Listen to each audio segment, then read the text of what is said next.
Because if there's one thing we know as black people, it's how to make a silver spoon out of plastic. And Mic drop. Wow. It so ends the interview. Baby. Grand closing. Easiest interview ever. Oh, wow. Sheesh. That powerful voice you heard right there is our next guest. I don't even know if she recalls the moment we crossed paths Okay. in Lower Manhattan on the side of the Soho House. We were? Showing off We sway. sure did. I remember vividly. Who was with you? Was it Kanan? It was Kanan. Mr. You know he gonna love that we said his name on here. It was 'cause he thinks Kanan, he's our deity brother anyway. Kanan. You know Kanan. We all know Kanan. If you don't know Kanan, it's your fault. Kanan's been on the show. We know Kanan. Yeah, everybody knows Kanan. Yes. And that's when I was made aware that you were the president and CEO of Essence Ventures. And I was like, I am so pleased to meet you. And I recall that day saying, you'd be more than welcome to come up on this show. You did say that. And listen how it dope. came to fruition, Heather B. Talk to me. Yes. Okay, we have a powerful person right here. This spirit right here resonates all over the globe. What she does is she champions authenticity, and she does it well. She's a self-proclaimed cultural architect with the passion for constructing, deconstructing, and reconstruction of organized culture. She's here with us today. She did it for Target for 15 years. Okay, Wow. and now she's doing it for Essence, and who's to say for how long? As long as we got her, we are truly blessed. I want to welcome her to the show. The one and only Caroline Wanga is here. Come on. Let's come on. Let's get it on, man. Wow. Take your standing O's. Come Thank on, you man. for that. Nah. Thank you for that. I mean, Man, you know, I'm visiting, but it's home.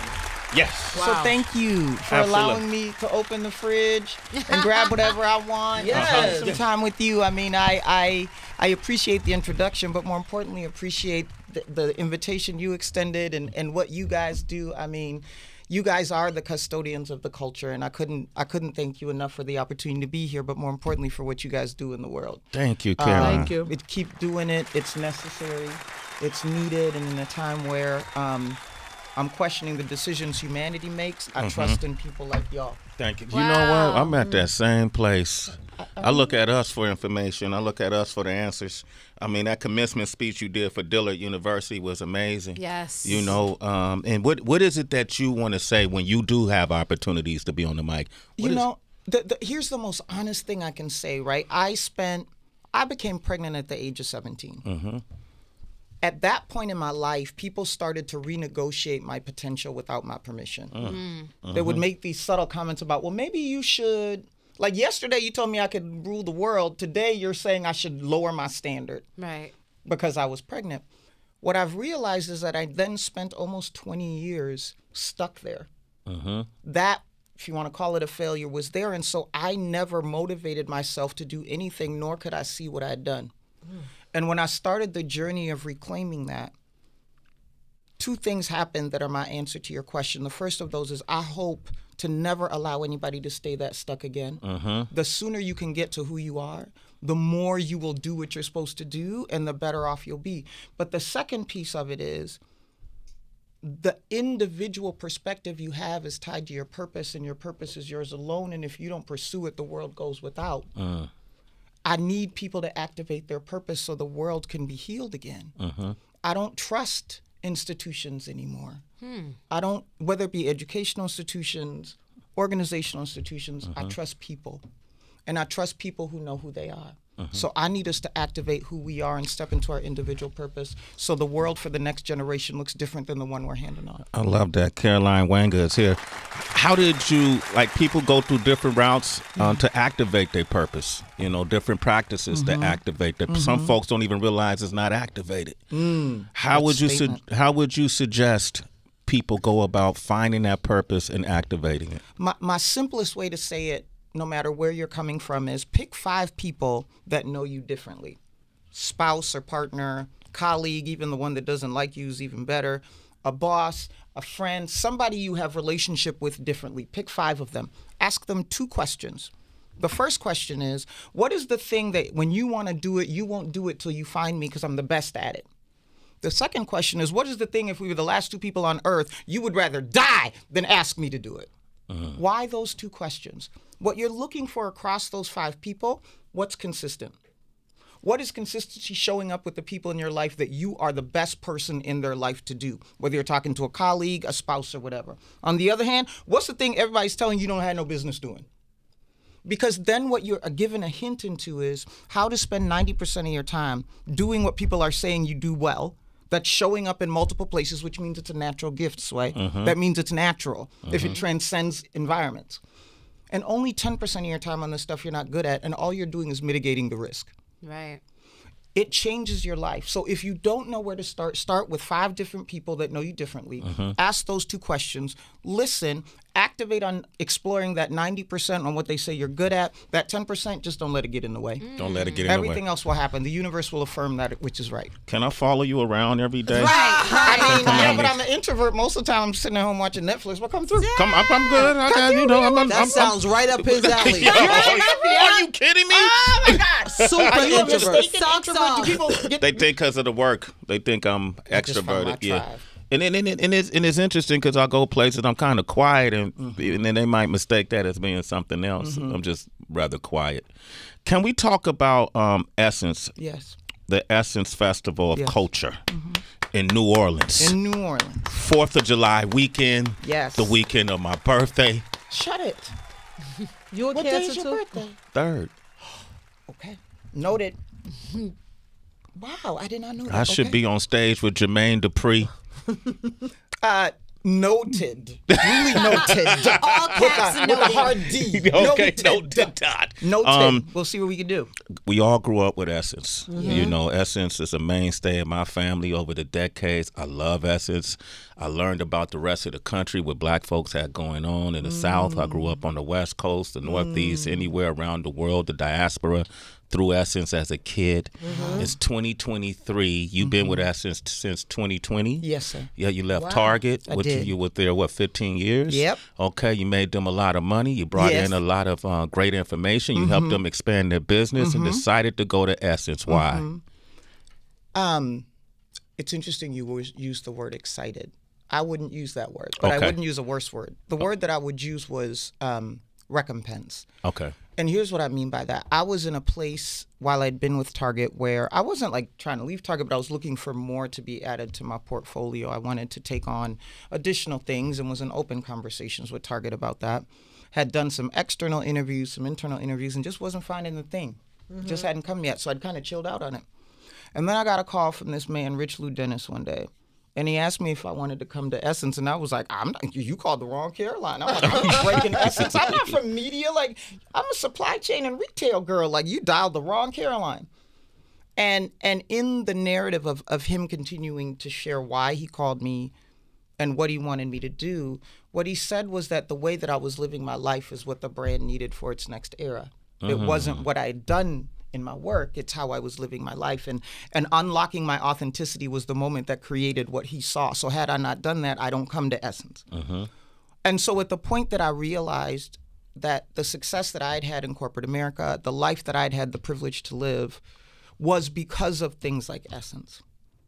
And I was offered the opportunity to come and be the custodian of this cultural artifact that belongs to all of us for however long I'm supposed to be here. I could not say no. Because what I wasn't going to allow to happen was I'm supposed to go. I had self-preservation or doubt or lack of courage in my mind. I don't go, and Essence isn't here anymore. Yeah. I wouldn't have been able to sleep at night. Yeah. Right. So for me, it was come and be of service to the very same community that has played a role in you getting to where you are. And you will be there until you have done what you are supposed to do, and then you will move to the next thing. So I was in a reverent fear of this job. Like like you know how people talk about you revere like God, like you fear them, but you they're up here. Yeah. That's how I felt about coming into this job and still do. This was an obligation of purpose. This was recompense to a community that has played a big role in how I got to where I am. And I will be here until the time that I am not supposed to be here. But more importantly, once I have accomplished what I'm supposed to do to give the baton to the next person who's going to lead this brand, I will happily step down knowing I did what I was supposed to do with the calling that came to me. I love it. Caroline Wanga is here. Wow. Essence, he said, because of what you do is where Essence is trying to go in the next era.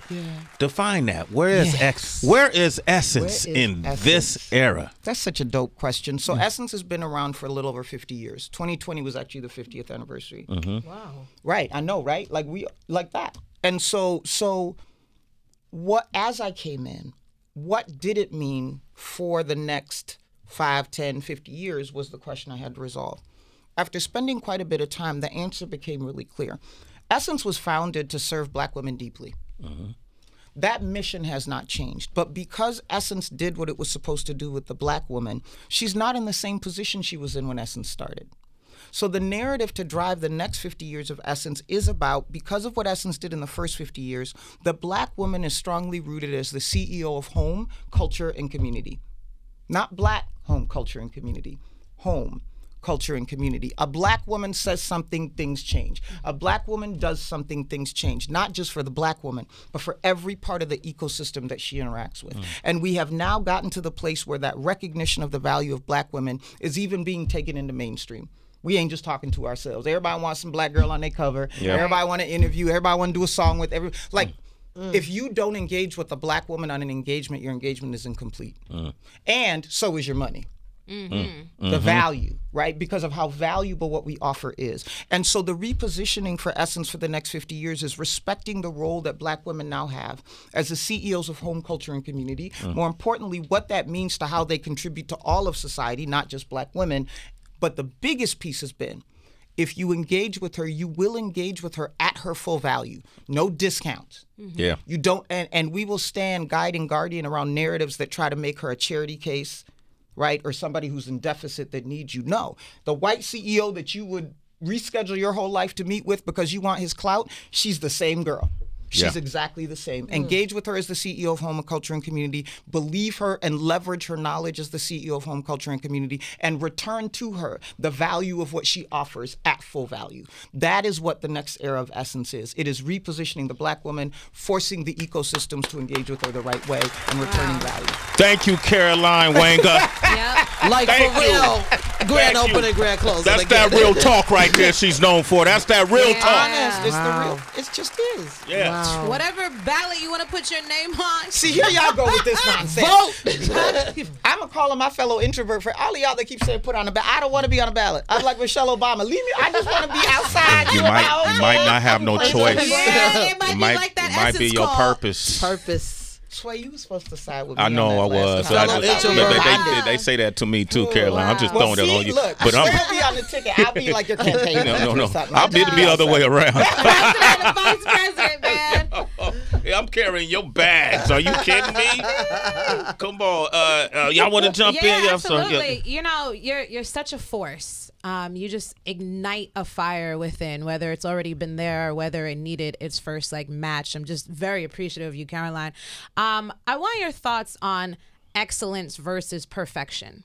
Ooh, we're going there, huh? Yes, please. Okay. Because as Black women, we've all been shaped by well-intentioned messages of you have to go harder, you have to bring more, you have to arrive with more fervor because you are a woman, because you are Black. And yes, that can get you a lot of success, but that can also create a lot of fear around making very normal human mistakes. Yeah. And you can't carry them, you know? And so you end up stripping yourself of your own humanity. You know, and it's very hard to hold yourself with care. Yeah. What is the difference? So number one, I think the word have to becomes the word can, right? Which makes it a decision. So having to carry the bag versus I can carry the bag changes the power of who's making the decision. I can carry the bag is me. I can, but do I want to? Versus I have to and there's no other choice. But the reality is this, right? I think the burden of perfection, especially for us as Black women, is just as self-inflicted as it is externally inflicted. We somehow don't understand that things will be fine if our cape doesn't open that day. Even when things will be fine when our cape doesn't open that day. Right? It's hard for us to adjust out of this thing that we've been. Some of the practices that I use to exist within that, so use the word perfection, I'm constantly saying it's progress, not perfection. even if you fall forward. But it's okay to fall. Because you're going to fall eventually. So you can stop the fall this time. It's going to happen the next time. So let the fall happen. Just face forward. But the more important practice that has been really important to me is changing my relationship with failure. Failure is something that has held me captive for 20 years of my life. I talked about being a mom at 17. That failure literally had me hostage. And I don't even know the number of opportunities or purpose things I didn't get to activate because I was stuck there. The philosophy that I embedded to be able to exist in the way I wanted to was to give myself 5 fails a day. Amen. Now, the type A people out there just had a stomach ache. Make it 3 if it makes you feel better. My point is I give myself 5 fails a day, which means that until I fail the 6th time, it's not a bad day. Because what would happen is I would fail the first time in a day, shut down, and not do anything the rest of the day. And what was I supposed to do that day? And who was it supposed to be for? Right? So it doesn't mean I don't get concerned or mad when a failure happens. I don't let it define my day. So that threshold for failure, by the way, which is realistic as hell, because I don't know who's been able to live without failure. Right? So it's actually an injustice that we've existed believing that failure is going to kill us. Make a threshold for it, -5. And then here's what happens. Because I don't stop because a fail happened, even if I'm pissed, I'm still pissed and figuring out the rest of the day. I have accidentally become an expert in failure recovery. I get up faster than anybody else. I bounce back faster than anybody else. So now I actually have a refined weapon on failure recovery that helps me win the race, because my failure threshold allows me to not slow down when it happens. And at the moment that I pick back up and do the next thing, I'm gaining ground on whatever is the opponent for the day. And I win damn near every day because I never stopped. The days where I get to a 6th fail and it is a bad day, I go to bed. Right. But, right, like I just call it a day. Like I don't pretend like this. Can I cuss here? Yeah. Okay. This shit killed me today. I'm going to bed. I'm going to try again tomorrow, but tomorrow I have a new 5. So today doesn't, even if today is that day where I hit 6 fails, tomorrow I have 5. And those bad days are few and far between. Because I make a threshold for failure, I allocate to that threshold as the day happens. Until it's 6, it's not bad. And I get up and recover from those failures faster than anybody else. That, for me, is the difference between operating in perfection versus operating in your humanity. And what we need to do, not just Black women, is change your relationship with failure. Find your purpose, change your relationship with failure, become a failure recovery expert, and go win. That's it. Caroline Wanga, damn it. Wow. I'm about to jump in. You got, where your purse at? I'm about to jump in it. I didn't bring one. Wow. Taylor got one. Somebody got one. This Essence of Festival of Culture, 4th of July weekend. Yes. This one right here, citizens, tickets are available, right? Yes. I haven't checked this morning, but yes. Okay, tickets are still available. Right now, as Way speaks. Yeah, but listen, let me tell you something, and we do this really well. When we pinpoint something you should be involved with, people respond nationally around the country. This is something you should be involved with. It's the first ever all-Black women hip-hop headliners. Wow. As well as in-person and virtual experiences. Wow. We're going to talk about hip-hop, how it impacted the culture on a global basis. That's right. You got the one and only multiple Grammy Award-winning Lauryn Hill. Miss Lauryn Hill will be there. Yes. El Boogie. 25th anniversary of the Miseducation of Lauryn Hill. Right. We have Meg Thee Stallion is going to be there. Come on, Will, Meg. fully there. Come on, Meg. We see you. Meg came up here and shattered the mic one time. Did she? Come on. She got bars. All day. Dougie Fresh is curating a hip-hop pioneer. He is. First of all, Dougie Fresh is immortal. That's all I'm going to say. That man does not age. No. Nah, Vitamin Dougie's. D. Yeah, Doug. I'm like, I don't even know how old you are, but you look young.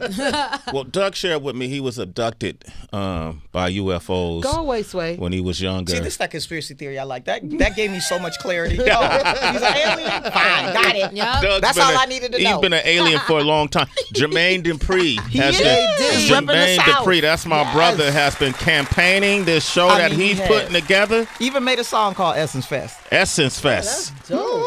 WizKid. Yes. Monica. Yes. Oh, love Monica. Coco Jones. Yes. Oh, we love Coco. Kiz Daniel. Yes. Dion Cole. Yes. Afion Crockett. Yes. Spice Adams. Sway in the morning. Come on. DJ but we're one Spinderella. community. There you go.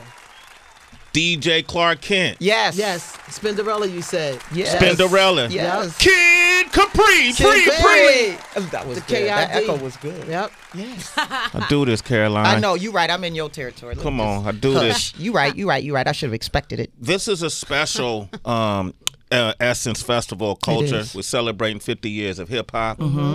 They said it wasn't a music. They said it wasn't a culture. What they said never really mattered anyway. It was something that was created by a community that felt disenfranchised and wanted to speak out for themselves, use creation as our form of therapy and communicating with the world. Look at us. Look what we do. Yes. Look who we are. Yes. Now look at the world. They look like us, sound like us, act like us, want to be us. Want to be us, the most important one. Hip-hop culture. What is this? This is a special one, right? Yes, it is. And you know, one of the things, so the Essence Festival was started just to celebrate the 25th year of the magazine. That's all it was going to be. And Ed Lewis made a very conscious decision to put it in New Orleans instead of New York because he wanted it to sit in a black Mecca. And so they were born together, but the evolution has to happen to continue to come back. We're now in our 29th year. This is the 29th year of the Essence Festival of Culture. Wow. It is also, and there are receipts to prove this, it is the largest festival in the country by per day attendance. Not the largest black festival. It is the largest festival in the country by per day attendance. Wow. The only reason why other festivals' numbers look different is because they have more days. So you mean like Right. Lollapalooza and Coachella, South by, I'll all come that? for those ones. Yes. Right? If you go by per day attendance, we are the largest festival in the country by per day attendance. We only do 3 days. Yeah, Coachella does 2 weekends. That's Oh, okay. So I could give you the numbers. 167,000 people attend per day to Essence over 3 days. Wow. Coachella, 125,000 over 6 days. Do the math. South by, 27,800 over 10 days. Damn. So the receipts are, we are the largest festival in the country by per day attendance. Essence So, Festival. Right? At 500,000, by the way. And that's just the live attendees. And that number is not about who buys tickets, because we all know people just come outside to be on the street and get a little Right. Essence Festival on them. They don't even go to nothing. They just want some of that energy a true. little bit so they can go and be the best black where they came from. like girls' trip. Right. But that's measured by what we do to lodging, what happens with flights in. That's from the state of Louisiana. That's not my state. Yeah. And so when we talk about all of that importance, we say in this year where it's the 50th year of hip hop culturally anyway, how do we not celebrate this thing that our community has very quickly not just contributed to society, but society has leveraged to survive? Hip hop Right. is an anthem of humanity. Facts. And so when we decided to go with that as a focus, we knew we would do some things on the Superdome stage. I had no concern that we would be able to fill that with a dope lineup. But here's what's different. The reason why it's not Essence Music Fest anymore, and it's the Essence Festival of Culture, is because in 2018, in partnership with Mayor Cantrell, we decided that we wanted to represent a larger spectrum of how black is existing, not just music. So there are over 30 experiences that happen outside of the Superdome that are focused on other things we care about as black people.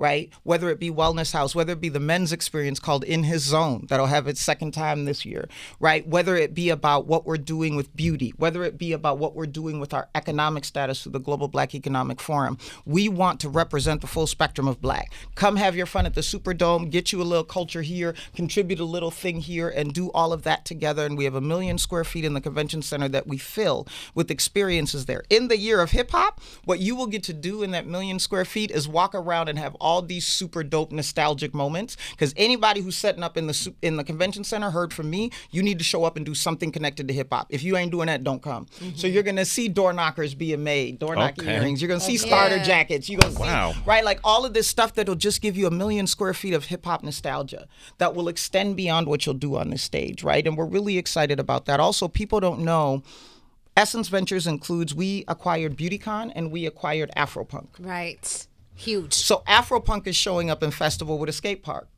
Wow. So Afropunk will be there with the skate park as we continue to say that black is not a monolith, and they're doing a crew ball. So Mardi Gras Cruise, Afropunk's doing a crew ball there. We have BeautyCon that we also acquired that will take over Beauty Carnival. And because BeautyCon is not just black, it's multicultural, this will be the only black BeautyCon during the festival with the samples for those that used to love them.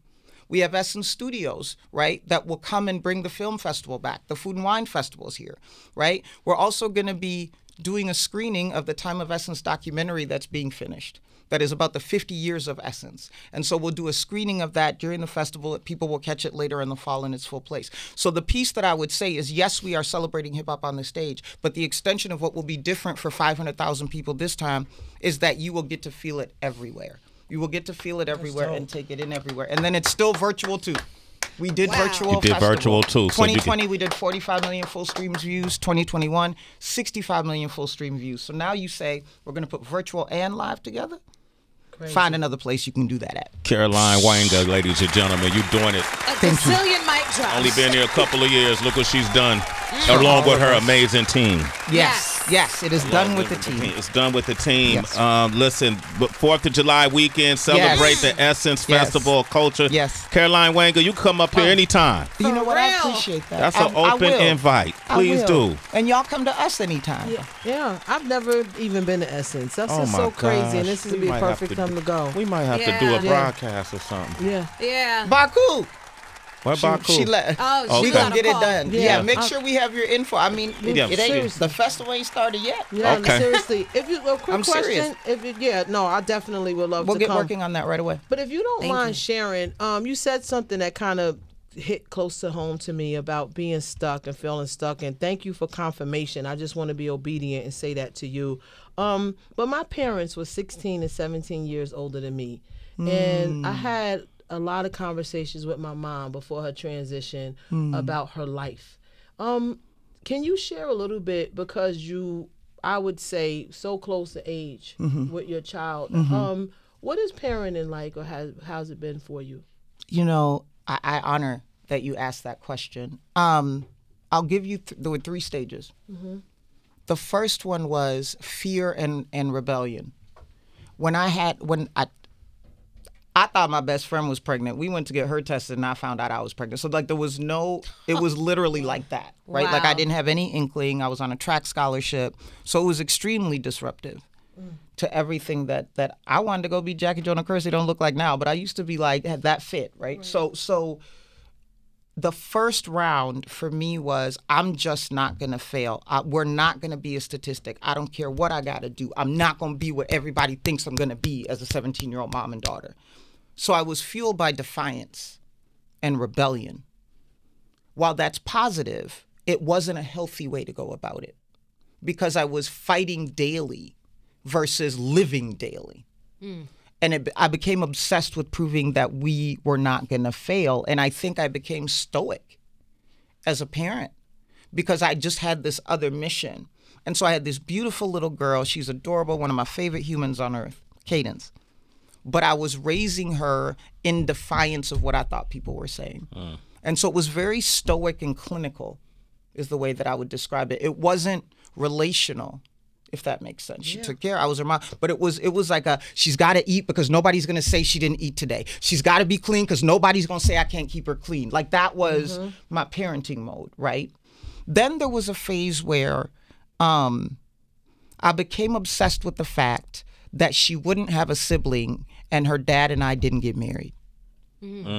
So what that era did was trying to find a husband and a father for her, which led to just not good dating relationships. Right. But because the purpose was, I'm not going to be a single parent. She's going to have a good daddy. And she gonna Right.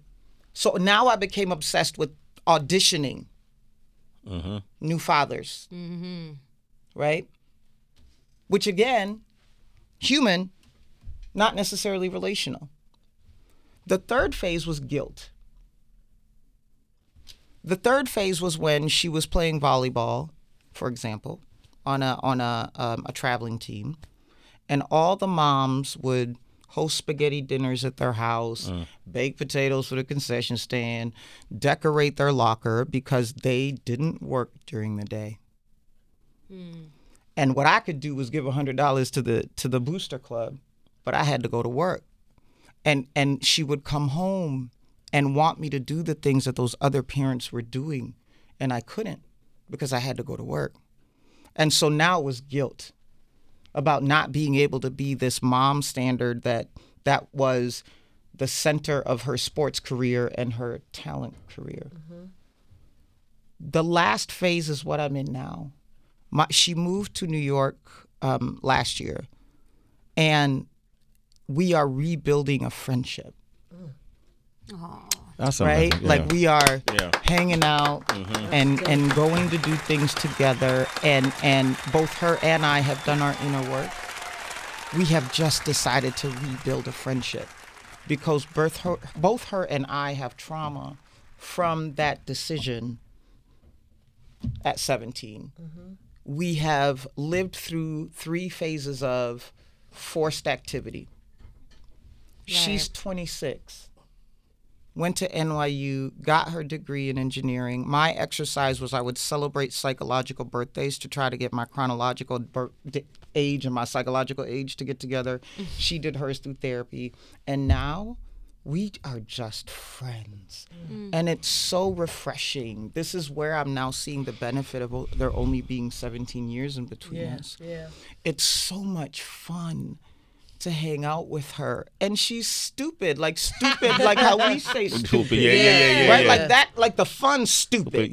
Right, and I'm stupid, and I'm just now realizing how alike we are. Like the sarcasm I give the world, she returns tenfold to me, and so it's just been so much fun to become her friend. And she hated my jobs for a long time because I'd have these public jobs and everybody be like, "You're Caroline's daughter." She'd be like, "No, I'm Cadence." Right? She hated living under that. Her 2023 New Year's resolution was embrace nepotism. Damn. So now she wants to come. I know, right? So now she wants to come to my work thing. She wants to come to festivals. She wants to be here. Like she's flipped it and been like, I probably missed out on some stuff over here just being met. So literally, she told me on New Year's Eve that her New Year's resolution was embrace nepotism. I said, let's go. So we're having fun. But I appreciate the question, and that's the honest answer. No, and thank you for sharing. Thank you for sharing. You're amazing. Yes, you are. This is an amazing human being. Gave me chills. Yes, she is. She's an amazing spirit. Give it up for Caroline Wanga, Essence Festival Culture, 4th of July weekend. Get your tickets. It ain't my fault if you go to your tickets and they ain't there. You can be outside and try to give somebody else. There you go. Miss Lauryn Hill, Jermaine Dupri, Deion Cole, WizKid, Coco Jones. Come on. Clark Kent, Kid Capri, Janelle James. Dougie Fresh, Thee Stallion. We They're will all see you going to be there, okay? Come get you some of this blackness. There you go, Caroline. Thank you for sir. coming by. Thank you for what you do. Thank you, love. Bless you. Thank you for welcoming me home. Absolutely. Thank you You are for truly home. Coming up next, we got Janelle Monáe. Yeah. Okay. Shade 4-5.